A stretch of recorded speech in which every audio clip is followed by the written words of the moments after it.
تو وائلنس کی ضرورت نہیں ہے, بلکہ ساتھ میں بیٹھ جائیں, چائے پی لیں اور ساتھ میں ایک دوسرے کے ساتھ ڈسکس کر لیں. آپ کو سمجھ میں آئے تو قبول کریں, نہ سمجھ میں آئے تو نہ قبول کریں. یہ بہت اچھی ابتدا ہوئی ہے. ایک جرنلسٹ نے ڈیبیٹ کے بعد مجھ سے آ کر یہ پوچھا کہ یہ جو ڈیبیٹ ہوئی ہے اس کا آپ کیا فائدہ دیکھتے ہیں؟ تو میں نے اس سے یہ کہا کہ کم سے کم انڈیا میں یہ پیغام بڑی مضبوطی کے ساتھ گیا ہے کہ اکیڈمک ماحول میں ان سینسٹیو موضوعات کے اوپر گفتگو ہو سکتی ہے. تو اس نے بڑی شاکنگ بات کہی مجھ سے. اس نے کہا انڈیا کا کیا مطلب, ساری دنیا میں ایسا ہی ہے, ڈیبیٹ ان موضوعات پر ہوتی نہیں ہے. میں نے کہا نہیں, آپ غلط ہیں. یورپ میں, امریکہ میں, دنیا کے اکثر ممالک میں ان موضوعات کے اوپر ڈیبیٹس ہوتی ہیں, بڑے ہی اکیڈمک ماحول میں گفتگو ہوتی ہے, دونوں طرف سے دلائل آتے ہیں, اور الحمدللہ ہم حق کا جو مقدمہ ہے وہ بڑے واضح انداز سے پیش کرتے ہیں. ایک جرنلسٹ نے مجھ سے بھی کچھ اسی طرح کا سوال پوچھا تھا. اس نے کہا کہ باقی چیزوں کو چھوڑ کر ڈز گاڈ ایگزسٹ پر ہی کیوں بات ہوئی؟ تو ہم نے کہا کہ بھائی ہمارے نزدیک گاڈ کا ایگزسٹنس جو ہے وہ در حقیقت سب سے بڑا مسئلہ ہے, اور گاڈ پر ایمان لانا یہ سب سے بڑا مسئلہ ہے, چونکہ باقی ساری چیزیں سیکنڈری درجے کی چیز ہے.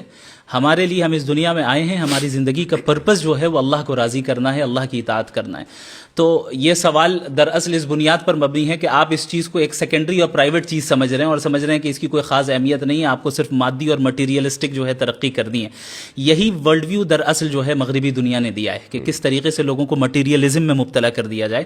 اور الحمدللہ اللہ نے چاہا تو یہ ایک بہت بڑا سبب بنے گا کہ لوگوں کو حق ان تک پہنچے اور سمجھیں کہ ہم اس دنیا میں کیوں آئے ہیں اور ہماری زندگی کا اصل مقصد کیا ہے. ضرور, ماشاء اللہ. اچھا, ڈیبیٹ میں کچھ ٹاپکس ڈسکس ہوئے, اور ویسے تو آپ نے ماشاء اللہ وافی شافی جواب دیا وہاں پر, اور میں سمجھتا ہوں کہ جو شخص 2 گھنٹے کی ڈیبیٹ کو دیکھے گا تو جن موضوعات کا احاطہ کیا گیا ہے ان موضوعات کے اوپر اس کو اچھی معلومات فراہم ہوگی. لیکن چند باتیں ہیں جن کو ٹائم کی لمیٹیشن کی وجہ سے, اور جو اس وقت جو وائب رہتی ہے اس میں آپ کو 5 باتیں کہنی ہیں, ٹائم کم ہے, اس میں سے 2 باتیں آپ نے کہہ دی اور 3 باتیں رہ گئی, تو اس لیے پوسٹ ڈیبیٹ انالیسس کا یہ فائدہ ہوتا ہے کہ جو بات رہ جائے اس کو بعد میں ذکر کر دیا جائے. جاوید صاحب نے ایک بات کہی, اور وہ یہ کہ مذاہب کی تاریخ چند ہزار سال سے زیادہ نہیں ہے, یعنی وہ 7-8 ہزار سال, اور انسان اس سے پہلے کا ہے. اور یہ جو مذاہب شروع کیے ہیں یہ تعلیم یافتہ لوگوں نے کیے ہیں, لیکن ساتھ میں انہوں نے جو اس کا ایک چیز ایڈ کی ہے وہ یہ کہ مذہب ایک عرصے تک رہا اور اس کے بعد وہ ختم ہو گیا, پھر دوسرا مذہب آیا, پھر تیسرا مذہب آیا. اس سے یہ پتہ چلتا ہے کہ خدا فانی ہے. جی اصل میں ان کی پوری توجہ ٹاپک سے ہٹ کے ریلیجن, چونکہ اکثر وہ ریلیجنس پر ہی بات کرتے آئے, اور مجھے لگتا ہے کہ گاڈ کے ایگزسٹنس پر شاید ان کی پہلی ڈیبیٹ ہے, مجھے نہیں نظر آئی.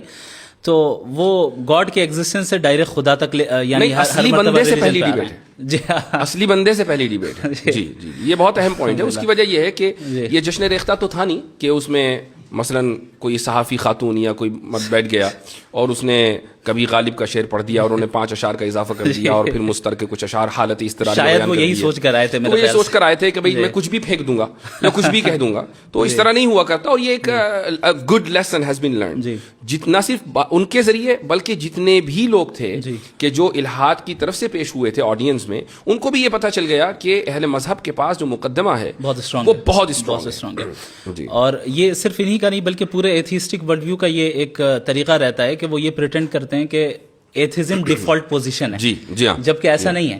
اگر ہم تاریخ میں دیکھیں تو جو بہت سب سے پہلا جو ملتا ہے ایتھیسٹ یا ایتھیسٹک فلسفی جو ملتی ہے, اگر ہم ہندوستان سے ہی لیں تو تقریباً وہ میرے خیال سے 500 سے 600 بیفور کامن ایرا ہے, اور اس سے پہلے بھی مذاہب کے ہمارے پاس یعنی ٹیسٹیمنیز موجود ہیں, آثار ظاہر ہوئے ہیں, اور پتہ چلا ہے کہ ان سویلائزیشنز کے ہاں اس سے پہلے سے خدا کا تصور موجود تھا. بلکہ ہر مذہب میں اگر خدا کا تصور ہے, صحیح یا غلط اس سے قطع نظر, تو اس کا مطلب تو یہ ہوا کہ جب سے مذاہب ہیں تب سے انسانیت اس بات کے اوپر متفق ہے کہ خدا ہے.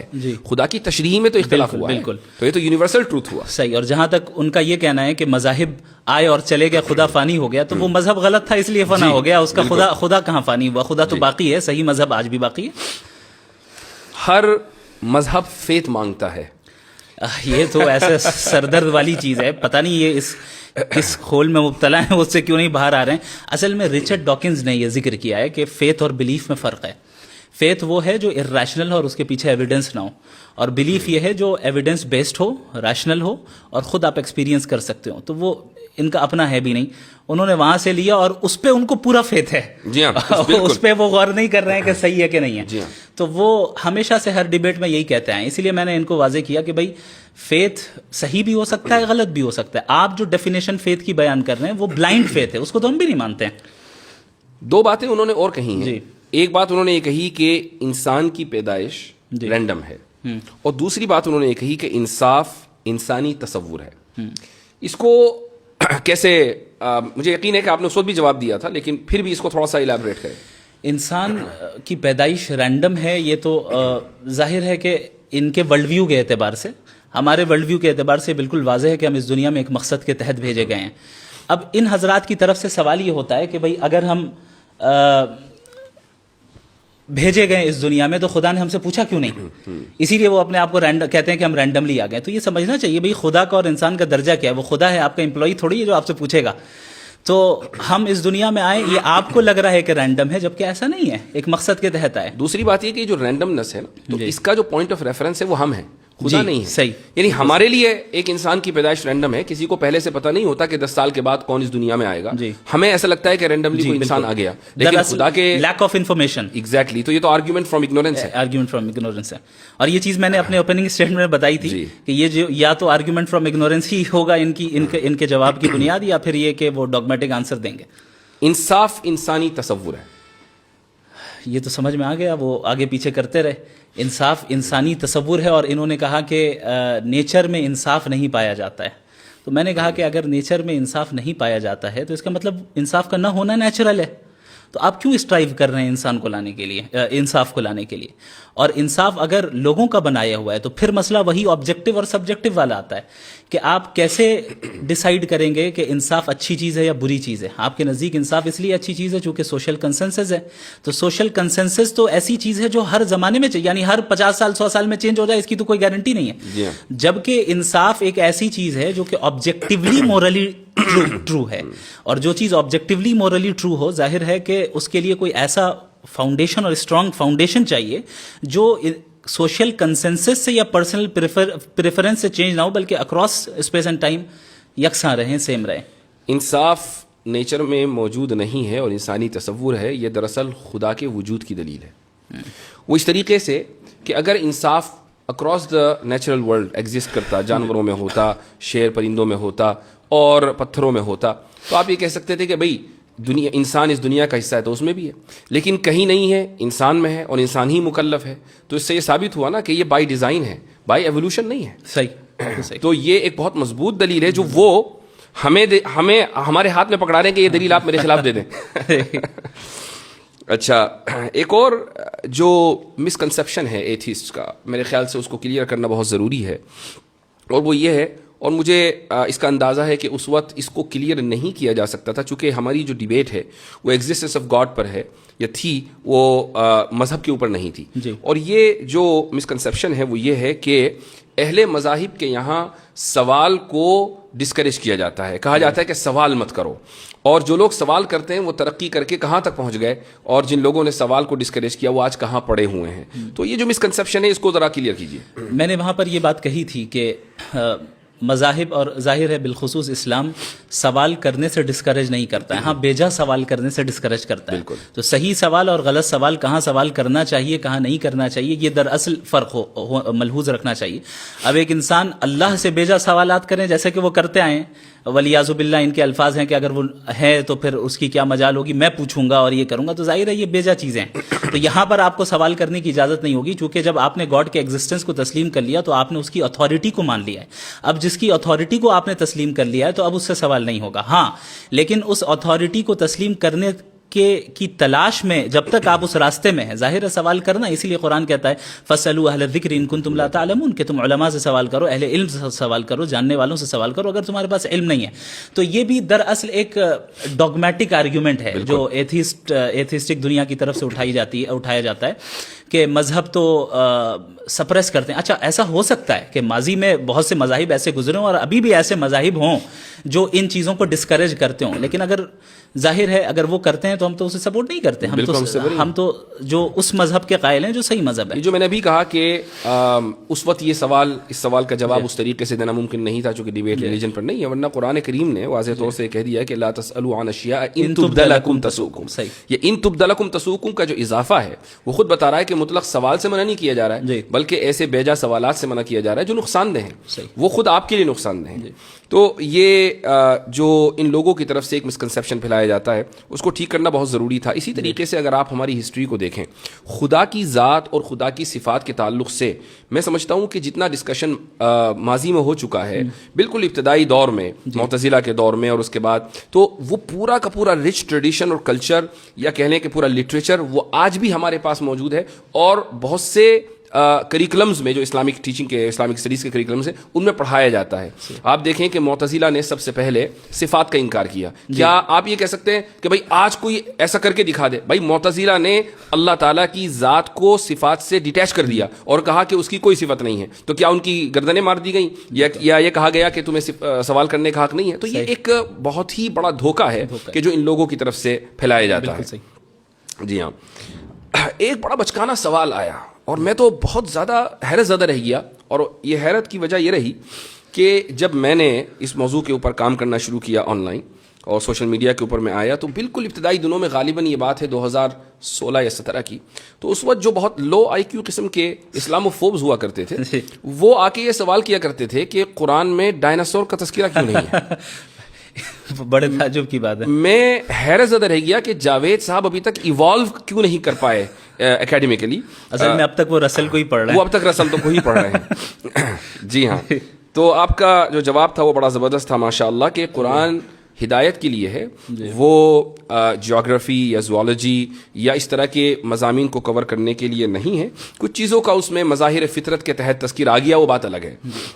اچھا, اب آ جاتے ہیں ہم اس عظیم الشان لفظ کی طرف کہ جس کو ہمارے جاوید صاحب آخر تک سمجھ نہیں پائے.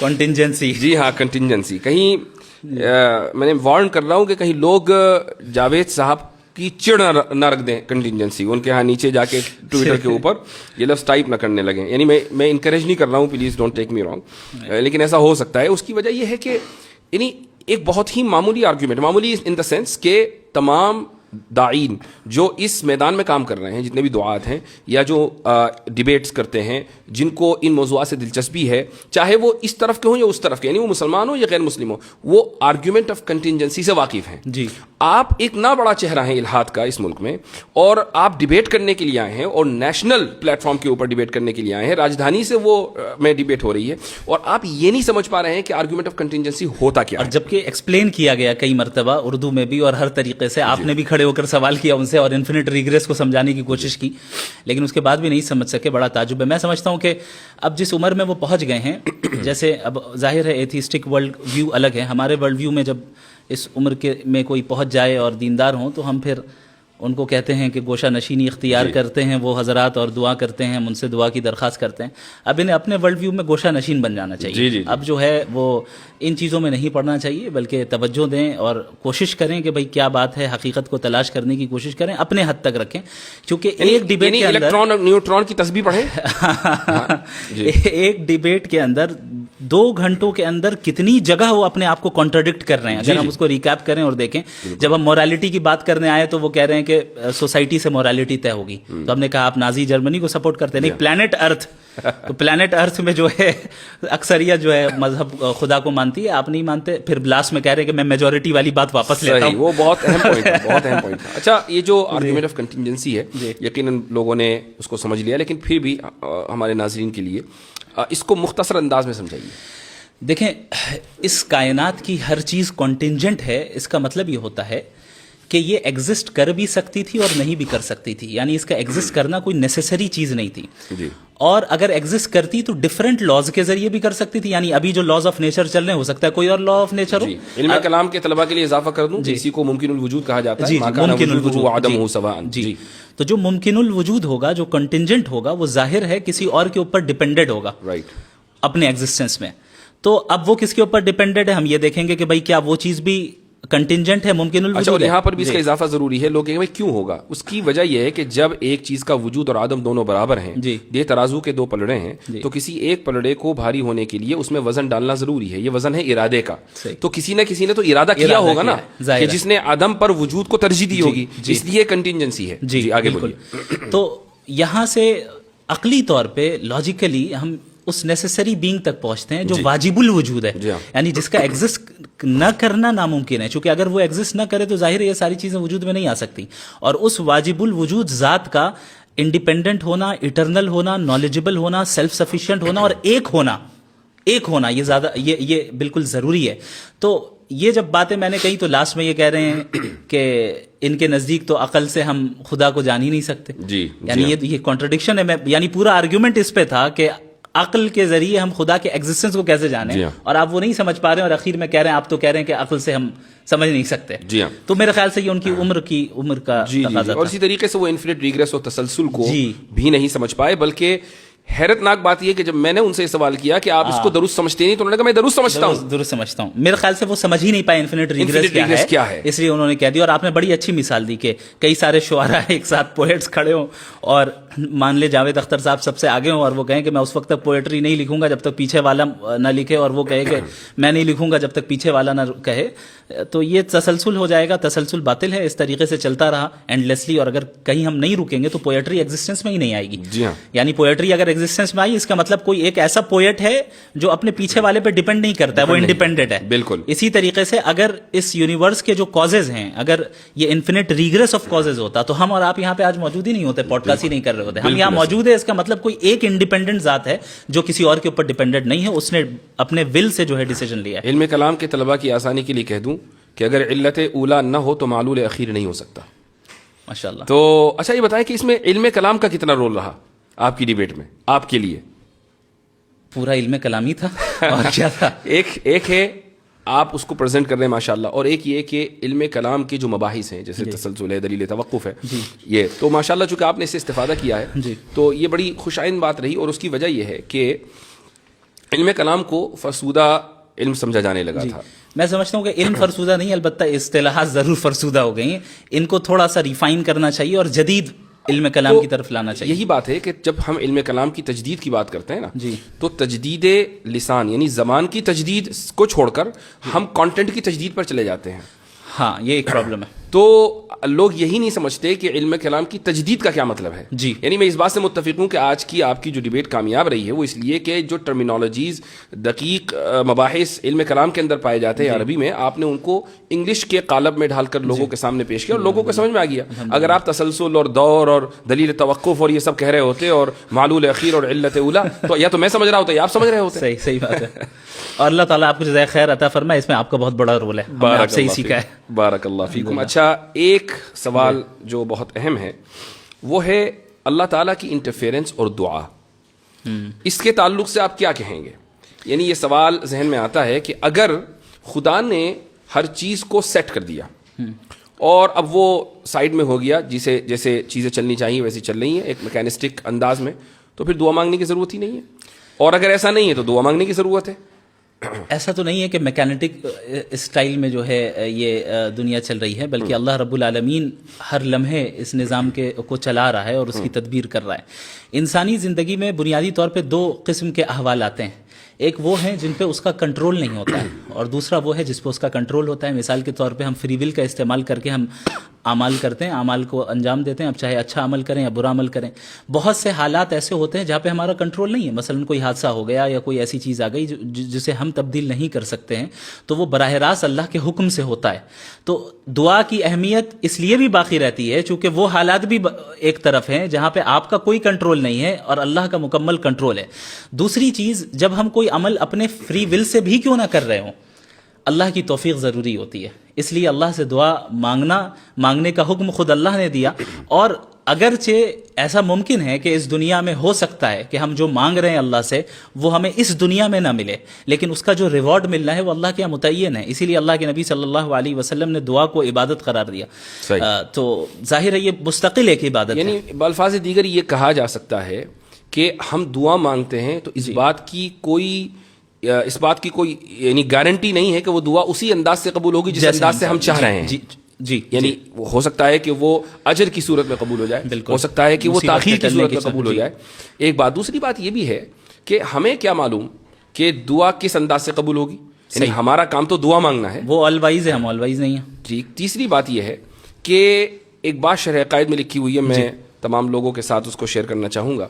یہ مبحث وہاں آیا ہے اور اس میں تفتازانی یہ فرماتے ہیں کہ وہ ایک حدیث ہے جس کے تحت یہ کلام ہے کہ لا يرد القدر الا الدعاء, کہ تقدیر کو صرف دعا بدلتی ہے. اب یہاں سوال یہ ہوتا ہے کہ کیا دعا سے واقعی تقدیر بدل جاتی ہے؟ تو اس کا جواب انہوں نے یہ دیا ہے کہ مثلا ایک انسان ہے اور اس نے دعا, اللہ تعالیٰ کے علم میں یہ بات ہے کہ یہ دعا مانگے گا اور دعا مانگ کر فلاں کام ہوگا. یہ دعا بھی چونکہ عبادت ہے, تو اگر یہ دعا مانگے گا نیکی کی تو اس کی عمر 60 سال ہوگی, اور دعا نہیں مانگے گا تو اس کی عمر 40 سال ہوگی. لیکن چونکہ اللہ کے علم میں ہے کہ دعا مانگے گا تو ہر حال میں دعا مانگتا ہے, تو دعا نہ مانگنے کے لیے جو ایلیجیبل عمر ہے دعا نہ مانگنے کی صورت میں وہ 40 سال ہے, اور مانگنے کی صورت میں جو ایلیجیبل عمر ہے وہ 60 سال ہے. اور یہ دونوں چیزیں اللہ تعالیٰ کے علم میں ہیں. تو وہ یہ ساری چیزیں, یعنی اس سے جو میں نے اضافہ کیا ہے بتانے کا مقصد یہ ہے کہ یہ جو مباحث آج کانسٹیٹیوشن کلب میں ڈسکس ہو رہے تھے, یہ تو تفتازانی نے 1000 سال پہلے لکھ دیے نا. بات یہ ہے کہ ہمارے جو طلباء ہیں, اساتذہ ہیں, میں ان کی توجہ اکثر و بیشتر اس طرف مبذول کراتا ہوں کہ آپ کے پاس ایک مضبوط علمی روایت ہے, اس مضبوط علمی روایت کو صرف پیش کرنے کا سلیقہ چاہیے, بالکل اس کے علاوہ اور کچھ نہیں. ایک اور لاسٹ پوائنٹ میں ذکر کروں گا اور اس کے بعد انشاءاللہ اپنی گفتگو کا اختتام کرتے ہیں. ملحدوں سے ایک سوال ضرور کیا جانا چاہیے کہ بھائی یہ کیا وجہ ہے کہ انسان ہی کے اندر اتنا شعور آیا ہے کہ وہ if then یعنی if A then B کا سوال کرتا ہے. یہ سوال گھوڑا, گدھا, بکرا یہ سب کیوں نہیں کرتے؟ جبکہ ڈاروینین ایوولوشن کے قائل ہیں, ڈاروینین ایوولوشن کے قائل ہیں, سب کا ایوولوشن ہوا ہے. تو کہیں گے نہیں, اصل میں وہ انسان کے اندر جو نیورونز ہیں, نیورو سیلز ہیں, وہ زیادہ ہیں. تو اگر یہ دیکھا جائے تو بھئی ہاتھی کے اندر زیادہ ہیں. وہ کہیں گے نہیں, اصل میں فرنٹل لوب میں جو نیورو سیلز ہیں نا وہ زیادہ ہیں. تو ٹھیک ہے, یہ آپ نے کیسے کا جواب دیا نا, آپ نے کہا اس لیے شعور ہے کہ اس کے فرنٹل لوب میں نیورو سیل زیادہ ہیں. میں پوچھتا ہوں کہ کیوں زیادہ ہیں؟ کیوں کا جواب سائنس کبھی نہیں دے سکتی, وہ میکینزم کو ہی بتاتی ہے. جی ہاں. تو چلیں مفتی صاحب, بہت اچھا لگا. ایک چیز اور ہے جس کا ذکر میں کروں گا جو نظر آیا کہ, اور صرف انہی کے ساتھ نہیں, اور بھی جو دیگر ایتھیسٹ ہیں, وہ یہ ہے کہ جب ان کے پاس کوئی لاجیکل آرگیومنٹ نہیں ہوتا ہے فوراً ایموشنل آرگیومنٹ پہ آ جاتا ہے. آپ نے دیکھا کہ کیسے غزہ کے مسئلے کو انہوں نے پوائنٹ ذکر کرنا بہت ضروری تھا. جی ہاں. تو پوری ڈیبیٹ میں ان کے پاس کوئی جواب نہیں رہا. اب وہ ایموشنلی جو ہے لوگوں کو ٹریگر کرنے کی کوشش کرنے لگے کہ بھئی غزہ میں اتنا قتل ہو رہا ہے اور یہ ہو رہا ہے اور وہ ہو رہا ہے. میں نے ان سے یہ سوال کیا کہ بھئی اگر بالفرض مان لیں کہ اس یعنی خدا نہیں ہے, تو آپ بتائیے کہ پھر اس کے ظلم کا اور ان کی سفرنگ کا کیا ہوگا, اور آپ کیسے ایول کو ڈیفائن کرتے ہیں؟ اب وہاں جا کے ان کے پاس کوئی ڈھنگ کا جواب نہیں رہا, چونکہ آبجیکٹیولی ایول کا موجود ہونا بھی در حقیقت خدا کے ہونے کی دلیل ہے. باقی ہمارے ورلڈ ویو کے اعتبار سے ہم اس دنیا میں ٹیسٹ کے لیے آئے ہیں, ہمارا امتحان ہو رہا ہے, ہماری آزمائش ہو رہی ہے. کیا صحابہ کرام نے قربانیاں نہیں دی؟ جس طرح آج غزہ کے مسلمان قربانی دے رہے ہیں, صحابہ نے بھی دی, اور تاریخ اسلامی میں سب نے دی. اور الحمدللہ ابھی بھی جو غزہ میں شہید ہو رہے ہیں وہ دین سے دور نہیں ہو رہے اور دین سے قریب ہوتے چلے جا رہے ہیں. صحیح بات ہے. جی. اچھا, یہ لوگ یہ سمجھ رہے ہیں, بہت سے لوگ یعنی ملحدین میں سے, کہ بھئی آپ نے غزہ کی جو جینوسائیڈ ہے اس کو جسٹیفائی کر دیا. یہ اصل میں ان کا اسے کہتے ہیں اسٹرامین فیلیسی. جی. کہ جہاں where you misrepresent your opponent. جی ہاں, آپ اپنے سامنے والے کو مس ریپرزینٹ کرتے ہیں. بھائی ہم سے زیادہ اور کون امپیتھی رکھے گا غزہ والوں سے؟ آپ تو ایک ملحد ہیں, ایک ایتھیسٹ ہیں, آپ کے پاس تو مورالیٹی کی کوئی بنیاد ہی نہیں ہے, آپ تھوڑی رکھیں گے. یعنی ان کا جو پورا آرگیومنٹ ہے غزہ کے تعلق سے وہ اس مفروضے کے اوپر مبنی ہے کہ چونکہ اللہ تعالیٰ قادر مطلق ہے, پوائنٹ اے. پوائنٹ بی, چونکہ آپ دعا مانگ سکتے ہیں.